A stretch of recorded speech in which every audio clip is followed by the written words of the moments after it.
ಮುಹೂರ್ತ ಫಿಕ್ಸ್ 8 ಮಾಜಿ ಸಚಿವರು ಮತ್ತೆ ಸೇಫ್ ನಿಮ್ಮ ಅಶ್ವವೇಗ ನ್ಯೂಸ್ನಲ್ಲಿ ಎಕ್ಸ್ಕ್ಲೂಸಿವ್ ಸ್ಟೋರಿ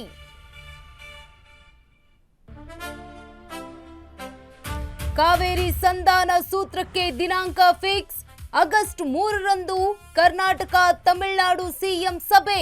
ಒಟ್ಟು 25 ಜನರಿಗೆ ಮಾತ್ರ ಮೀಟಿಂಗ್ಗೆ ಆಹ್ವಾನ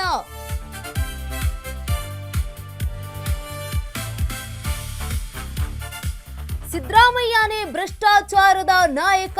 ಚುನಾವಣೆಗೆ ಸ್ಪರ್ಧಿಸಲ್ಲ ಎಂದದ್ದು ಬ್ಲಾಕ್ ಮೇಲ್ ಬರೀ ಡೋಂಗಿ ಎಂದು ಹಳ್ಳಿ ಹಕ್ಕಿ ವಿಶ್ವನಾಥ್ ಗುಡುಗು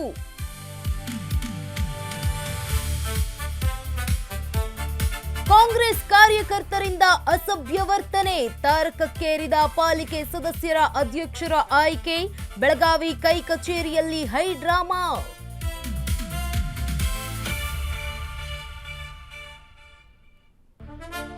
ರಾಜ್ಯದಲ್ಲಿ ಮತ್ತೆ ಮುಂಗಾರು ಅಬ್ಬರ 3 ದಿನ ಜೋರಾಗಲಿದೆ ವರುಣಾರ್ಭಟ ಕರಾವಳಿ ಜಿಲ್ಲೆಗಳಿಗೆ ಆರೆಂಜ್ ಅಲರ್ಟ್